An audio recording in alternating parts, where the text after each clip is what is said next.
Olá, bem-vindo. Começando o Diálogo Jovem Pan, uma conversa franca com pessoas que fazem parte da história do Brasil. Hoje o nosso assunto, os desafios econômicos. Os desafios econômicos do país em ano eleitoral são inúmeros e a inflação é talvez o indicador que mais incomoda os brasileiros. A guerra na Ucrânia e a pandemia continuam pressionando o custo de vida. Por outro lado, a geração de empregos avança, no entanto, a renda não acompanha a evolução. Os desafios econômicos e as consequências da crise, agora no Diálogo Jovem Pan. O nosso convidado é o economista-chefe da Necton Investimentos, André Perfeito. André, muito obrigado por atender o nosso convite de entrevista para falar sobre esse momento econômico mundial muito difícil. Muito obrigado, André. Bem-vindo e já começa a fazer uma avaliação. A gente está nessa expectativa. Temos nos próximos dias a reunião do Copom, a inflação. E eu te pergunto, eu te conheço já há muitos anos, a vida do economista está mais difícil nesses tempos ou não? Bem, olá a todos, olá Thiago. Bem, sobre o Copom, é aquela brincadeira, né? Deve ser um tédio ser economista na Suécia, né? Porque no Brasil não falta emoção, né? Porque para além das questões propriamente inflacionárias que a gente tem visto, né? Uma inflação ainda bastante persistente, ainda com choques externos que tem gerado uma série de ruídos, o Banco Central está tendo que lidar com as expectativas de mercado que estão bastante confusas, para dizer o mínimo, né? Depois das decisões, ou pelo menos as intenções de auxiliar, né, cortando impostos no preço de derivados de petróleo, energia, uma série de produtos que são entendidos como essencial, o mercado não gostou nem um pouco do que foi dito, né? A gente viu uma queda de bolsa, né, uma alta do dólar, logo no dia seguinte, né, um day after do anúncio das medidas, e porque o mercado entende que o governo está agindo muito na retranca, por assim dizer, né? Vinculando, né, as medidas à questão eleitoral. Isso daí não é bom, isso daí altera, vamos dizer assim, o sentido mais puro das medidas, né, que é ajudar a população. O mercado está começando a achar que não é só isso, não, na verdade. Tem um cálculo eleitoral. E se tem um cálculo eleitoral, talvez tenha um custo fiscal maior do que seria desejado, né? Isso daí vai se traduzir aonde? Expectativas de inflação mais alta. Então, isso para dizer que a decisão do Copom e o Banco Central, a diretoria, o colegiado do Banco Central vai ter que ponderar também esse mal-estar que está se traduzindo em prêmios de risco. E prêmio de risco vira o quê? Mais juros na frente. Então, isso tudo aí é um conjunto bastante complexo de questões que o Banco Central vai ter que lidar já na próxima reunião. É verdade. Agora, André, a gente tem uma memória inflacionária aqui no Brasil, quando se pega como exemplo os anos 80, né, todos aqueles planos que não deram resultado, os planos Bresser, o plano Sarney e tudo mais, com a inflação muito grande, as pessoas recebiam um salário, já corriam para o supermercado, porque no fim do dia o preço dos produtos era outro. Eu pergunto, há um risco de descontrole de inflação? E essa inflação, a partir do momento que for domada, os preços voltam ao que eram ou a realidade vai ser sempre mais diferente, vamos dizer assim, a partir de agora? Bem, vamos responder de trás para frente isso. Não, os preços não vão voltar ao que eram, né? Você teve uma reorganização da produção no Brasil e no mundo, né? Mas no Brasil também, né? Quando você tem um processo inflacionário, você acaba... É como se a informação de alguma distorção que está acontecendo na economia vai se traduzindo na alteração dos outros preços, né? Em situações normais de temperatura e pressão, por assim dizer, todo mundo está falando a mesma língua, por assim dizer. Quando você tem um processo inflacionário importante que a gente está vivendo, né, isso daí impõe que alguns setores vão ganhar, outros setores vão perder e por aí vai. Então isso é uma parte da discussão. A outra parte que eu acho que é importante é a respeito não é nenhuma memória inflacionária. O Brasil é um país bastante curioso. A gente tem coisas aqui que não tem em nenhum lugar do mundo. Por exemplo, o IGPM acaba transformando choques exógenos, né, por exemplo, em minério de ferro, trigo, em problemas domésticos. Isso é um problema sério da economia brasileira. Agora, André, a economia tem a consequência, claro, a consequência da própria guerra na Ucrânia e ainda todos os efeitos da pandemia. A pandemia que ainda não terminou. Estamos numa situação mais confortável, claro, na comparação com 2 anos, mas a situação ainda é muito difícil.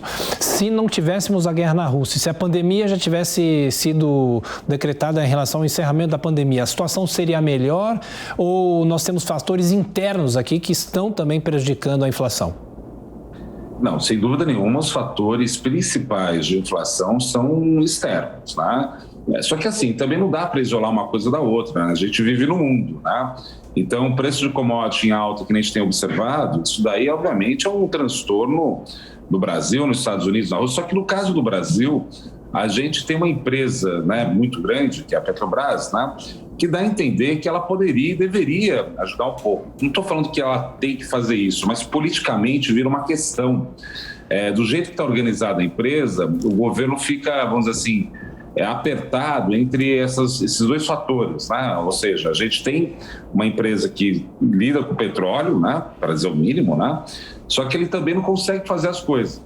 E vale notar o seguinte, né? Não é porque vai privatizar que necessariamente esse problema vai acabar para o governo, porque imagina que fosse uma empresa privada e aí começa a subir o preço de tudo. Todo mundo ia bater na porta do governo pedindo para pressionar a empresa. Então, de novo, eu acho que cabe. Essa crise, ela mostra que a gente tem que organizar algumas coisas um pouco melhor. No Brasil, a gente tem uma coisa muito 880 sempre, né? Ou a gente controla o preço tudo de uma vez ou libera o preço tudo de uma vez, né? Nunca... Acho que é do nosso sangue latino isso, né? A gente sempre deixa desse jeito. Agora, o que a gente tem que tentar fazer o mais rápido possível, né, é criar um tipo de estrutura ou articulação que permita algum tipo de suavização. Do jeito que eles apresentaram, cortando simplesmente tributos, é algo que, enfim, é bom no curto prazo, né? É verdade que vai ter toda a discussão de como recompor isso mais para frente, mas teria que ter algum mecanismo de acomodação desses choques. O Brasil, diferentemente de outros países, a gente pode fazer isso, a gente tem petróleo aqui. Então, isso daí acho que é um dos temas que vão emergir dessa crise toda, uma crise que o presidente Bolsonaro está tendo que enfrentar. Assim, é como se fosse banco imobiliário, né, Thiago? Tirou uma carta lá, né? Revés, né? Pandemia, revés, guerra, recua 5 casas. É isso, só que ele vai ter que enfrentar essa questão. É verdade. O interessante, né, André, é que os problemas atuais, quando a gente comenta sobre os problemas, a gente imediatamente se lembra de medidas que já poderiam ter sido adotadas lá atrás. Você falou sobre esses últimos dias, nessa discussão no Congresso, essa PEC em relação ao ICMS dos combustíveis, mas se a reforma tributária tivesse sido feita já há algum tempo, talvez nós poderíamos estar vivendo uma situação um pouco melhor ou um pouco mais amena em relação a isso, não é? Na minha opinião, faltou planejamento de todo mundo, né? Eu acho que esse que é o ponto central. O presidente não soube encaminhar algumas questões, eu acho que o Congresso também ficou se batendo ali com outras questões. Esse que é o problema central do que está vivendo. Nada do que a gente está passando por hora é intransponível. O Brasil, a gente tem qualificações para passar isso, né? A gente tem uma economia complexa no sentido de cadeia produtiva, mas a gente também tem grandes benefícios, né? A gente tem petróleo e a gente tem commodity, né? Que país do mundo pode se dar o luxo de ter, no meio dessa crise, exportação de commodity? É um ativo importante. Então, não dá para dizer que a gente está numa situação ruim exatamente. Acho que tem que organizar direito as forças para passar por esse momento, porque eu fico imaginando países menores, sei lá, vamos pegar aí um Uruguai, né? Ele pode ter alguns problemas sérios, né, disso, né? Não tem petróleo, até exporta commodities, mas talvez nem tanto. Eu peguei o Uruguai, nada contra o Uruguai nem nada, mas assim, tem que imaginar outros países que não têm essa possibilidade de articular essas outras esferas. Falta, de novo, planejamento. E eu acho que agora que está complicado nesse momento, é que esse planejamento fica, vamos dizer assim, em suspeição, porque se parece que é só uma medida eleitoral. É isso que é complicado agora para o presidente, porque o presidente Bolsonaro vai ter que conseguir comunicar isso como se fosse uma coisa efetivamente para o país, e não só para o período eleitoral. Então, de novo, não bastasse todos os problemas que a gente tem, agora ainda tem mais esse, porque se o mercado sentir ou suspeitar que é só eleitoral, vai achar que no final das contas é só para fazer gasto fiscal e não tem nenhum objetivo mais perene. Então, mais uma questão para ser administrada pelo Palácio do Planalto. Ô André, e quais os riscos de medidas serem tomadas agora, mas que podem estourar lá na frente? Se você segura o preço dos combustíveis, por exemplo, de forma, não sei se o termo certo é artificial, mas se você segura agora, será que lá na frente pode abrir um caminho para uma alta ainda maior? Então, o que eles estão fazendo por hora não é segurar o preço, eles estão cortando os impostos. Sim. Só que assim, a Petrobras é sabido que já está defasado, né, os preços. Eu acho, de novo, né, que não existe solução simples para isso. Existe um tipo de discussão que tem que começar a ser construída para tentar acomodar esses choques, né? Do jeito que está sendo feito, né, ou do que é feito, desde, por exemplo, o presidente Temer, né, de 3 em 3 anos, 2 em 2 anos, o presidente da República vem em rede nacional de TV, puxa a orelha do presidente da Petrobras. Eu acho que existe uma discussão para ser feita. A solução do governo para isso é a privatização. Já está sendo feita a privatização através do processo de desestatização. Eles estão vendendo setores que não são do core business, por assim dizer, da Petrobras. Mas mesmo assim, a Petrobras é imprivatizável ainda, porque ela é muito grande. Imagina isso daí cair na mão de uma iniciativa privada. O problema, o que eu insisto é o seguinte, eu não quero nem dizer que a iniciativa privada não seja, de repente, o melhor gestor. Pode até ser. Agora, a questão é o seguinte, o problema político persiste. E essa discussão política aqui tem que ser organizada. Agora, a gente está no período eleitoral. Não vai ser fácil e simples fazer isso. Eu acho que, por sinal, não vai ser feito isso. Né? Essa discussão vai ficar para o próximo presidente organizá-lo. Né? E que bom que seja assim, né? Porque vai ter um processo eleitoral para ver, né, qual é a proposta. Sim, vamos privatizar ou sim, não vamos privatizar. Isso que vai estar já... Uma das coisas que vai ser discutida na eleição é isso. Então, de novo, a gente tem o Brasil... Eu sempre sou um otimista, né, Thiago? Eu não consigo sair disso. A gente tem os instrumentos, a gente tem a possibilidade, a gente tem que organizar a discussão. Isso é uma discussão política que vai ser agora... que nem os americanos falam, né, addressed, né, endereçada, né, na eleição de outubro. Vamos ver o que acontece. Bom, o André Perfeito, economista-chefe da Necton Investimentos. Agora, André, a gente está falando um pouco sobre eleição, né? Essa discussão de revogar leis trabalhistas, de revogar o teto de gastos, e tem, de um lado, dessa polarização que nós estamos vivendo, algumas medidas que a gente discute, outras que nos surpreendem. O Brasil corre algum tipo de risco de retroceder nesses avanços que foram conquistados nos últimos anos? Bem, nitidamente o PT é contra muitas dessas propostas que foram feitas, né? Que foi feita a questão trabalhista, né? A reforma trabalhista. Contra o sentido originário do Partido dos Trabalhadores, né? Então, assim, um partido com essas características tende a revogar. Agora, não sei se vai ser desse jeito, porque da forma que está organizada hoje o jogo eleitoral, é muito provável que você tenha muito pouca renovação no Congresso, ou seja, o Congresso tende a ser mais de centro-direita.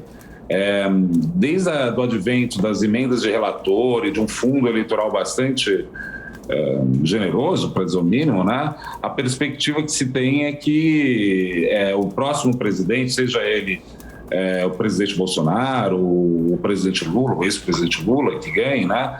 Vai ter um Congresso que é muito mais independente e com uma cara de centro, né? Eu acho que o centro ganhou. Então, eu não esperaria outra coisa do PT. É óbvio que o PT vai falar nesse sentido. Né?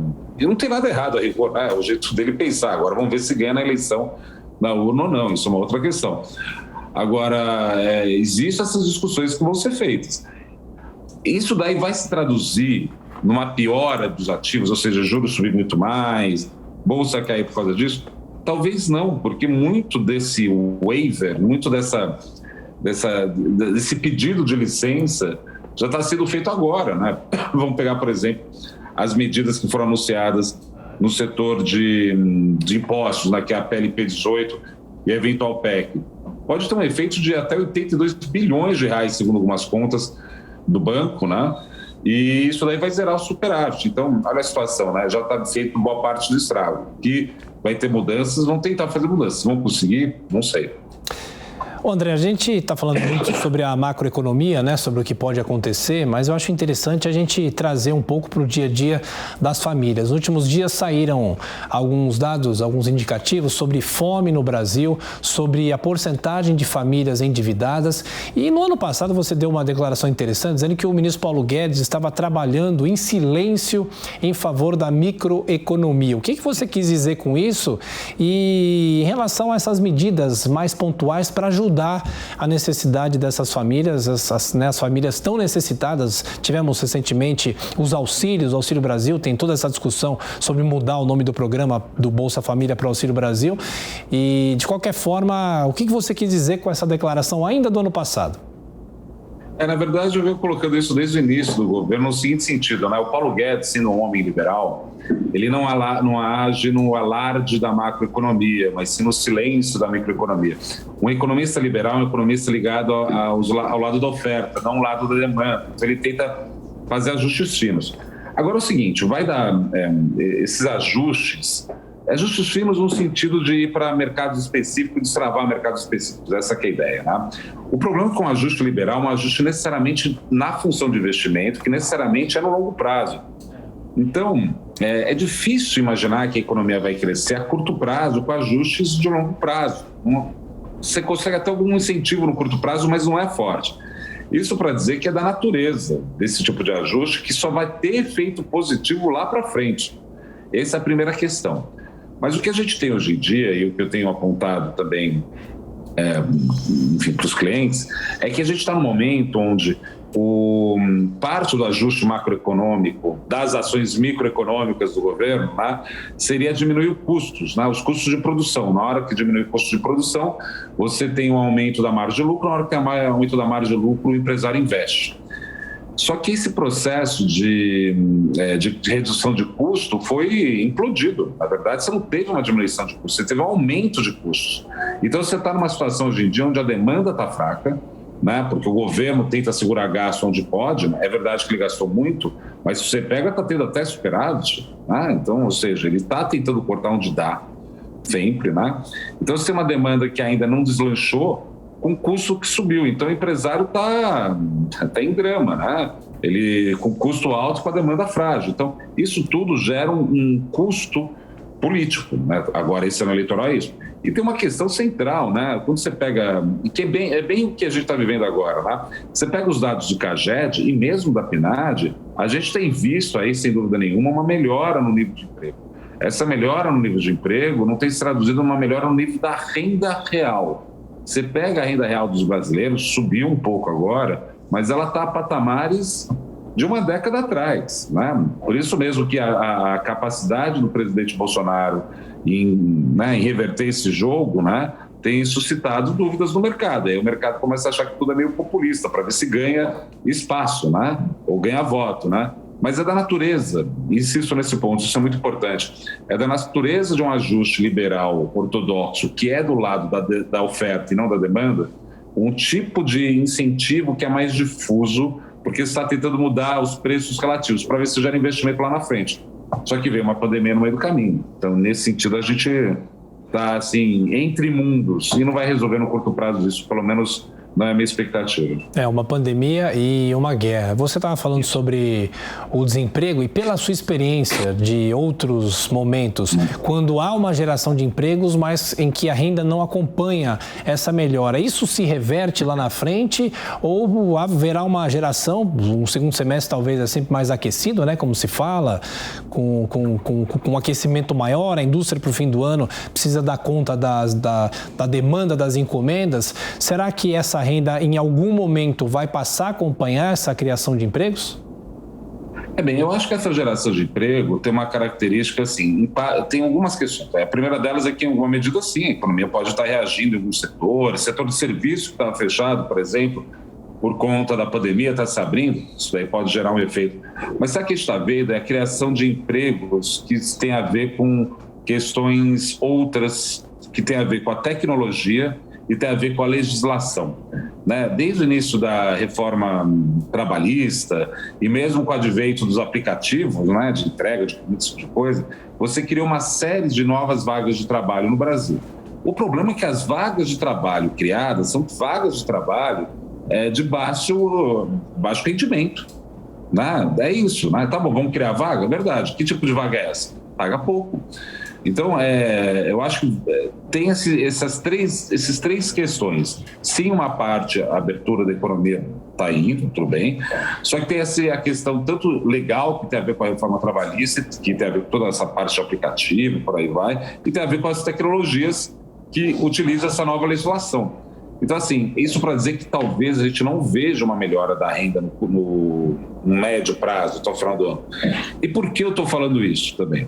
Porque a gente está vendo o Banco Central tendo que subir a taxa de juros para controlar a inflação. Vamos ter uma alta aí de novo aí, que deve levar para 13,25% a Selic. Tem gente já falando em 14% a Selic.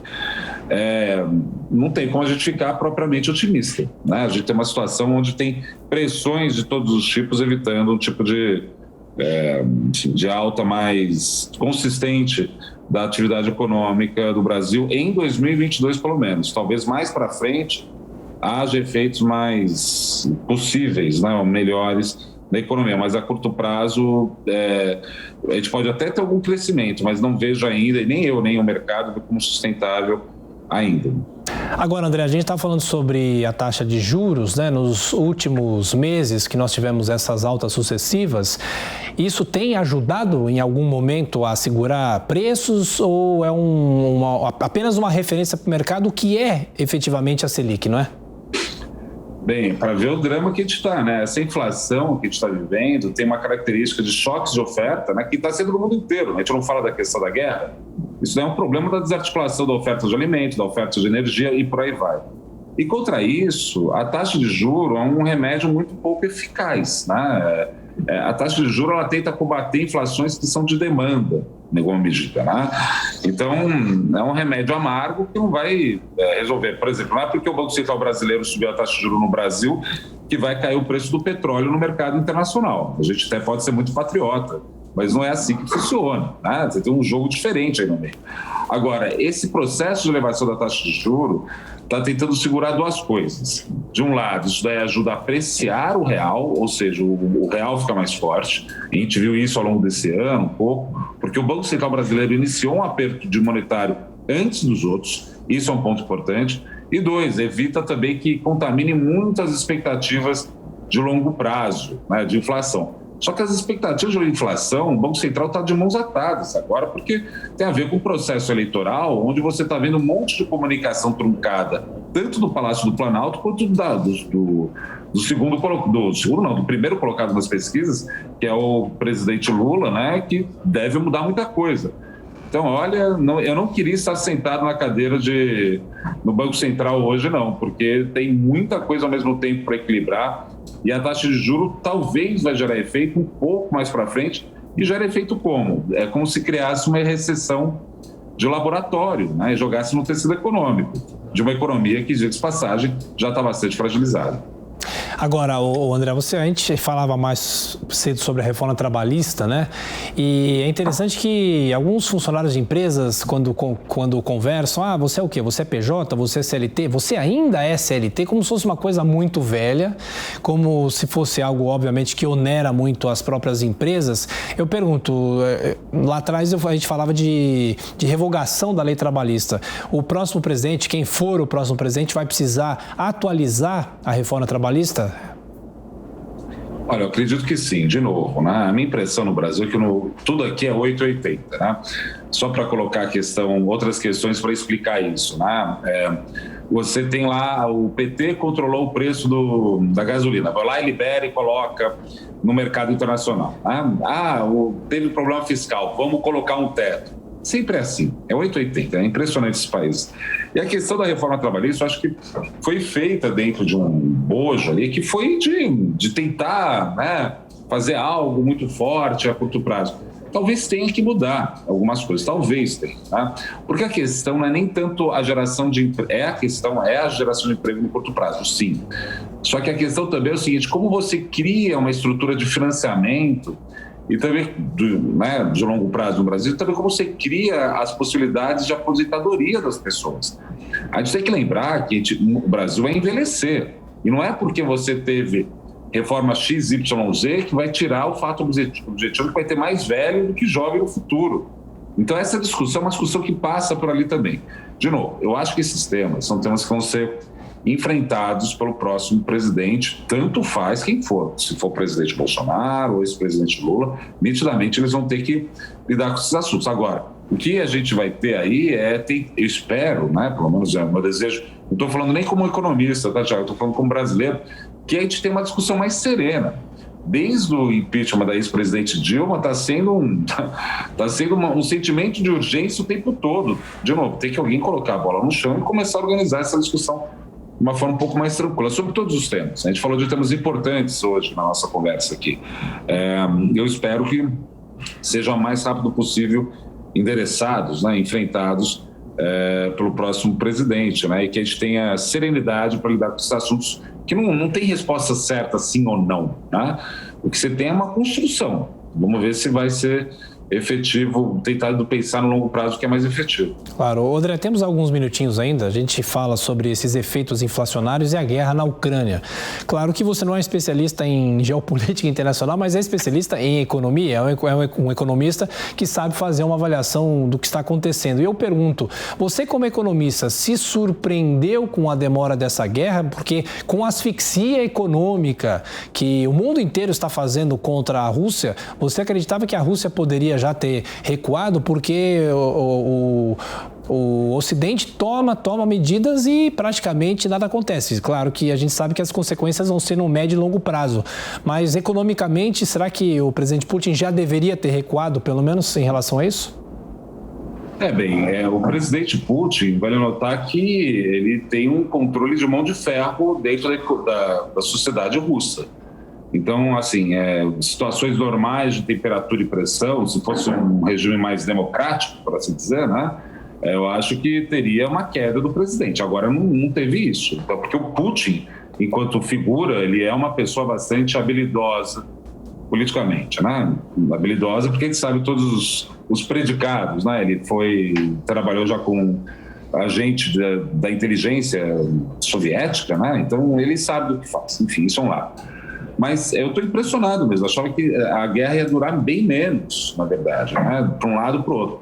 A impressão que eu tenho, mas é que tá, de novo, eu não sou analista militar de forma alguma, né? É que eu acho que o Putin está querendo ganhar tempo até o inverno chegar, no sentido não para acabar com os ucranianos, coitados dos ucranianos, eles estão lutando bravamente essa luta, né? Uma luta estúpida, uma guerra estúpida, isso daí, eu acho que é um negócio terrível. Mas acho que talvez o Putin esteja esperando chegar o inverno para ver se ele consegue voltar a ter, vamos dizer assim, cartas na mesa para negociar com a Alemanha. Tá? Então, assim, do lado do Ocidente, dos países europeus, eles têm que terminar essa guerra o mais rápido possível. Porque se chegar no inverno de novo, o Putin é dono do gás. Ele tem que resolver esse negócio assim mesmo, tá? E no meio dessa negociação tem um povo ucraniano que está sofrendo muito. Enfim, pensando agora os efeitos disso na economia propriamente, você teve choques importantes em dois conjuntos de preços relevantes, que estamos falando de energia, petróleo e de alimento. A Ucrânia é um grande produtor de trigo. Né? Então, isso tudo acaba criando constrangimentos globais que, de novo, olhando agora do nosso ponto de vista, não há taxa de juros que dê conta disso, né? Porque subiu a taxa de juros no Brasil, você vai resolver o problema da oferta mundial de trigo ou de petróleo. Então, de novo, o Brasil, eu acho que a gente está numa situação muito privilegiada, porque a gente tem os instrumentos. Falta agora um tipo de coordenação maior. Essa coordenação está comprometida por conta de um processo eleitoral que tende a ser bastante tensionado. Né? O presidente Bolsonaro e o ex-presidente Lula nitidamente vão se enfrentar de forma que assim, não vai ser uma forma propositiva. Na verdade, um vai tentar aumentar a rejeição do outro. Principalmente o presidente Bolsonaro vai tentar aumentar a rejeição do Lula, que é a estratégia possível. Isso tudo nesse cenário de guerra. Então, isso daí impede um tipo de coordenação um pouco melhor. Né? Então, vamos observar.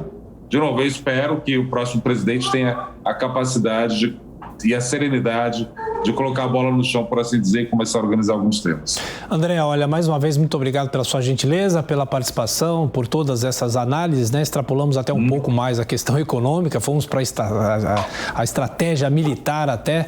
Muito obrigado, felicidades para você e até a próxima.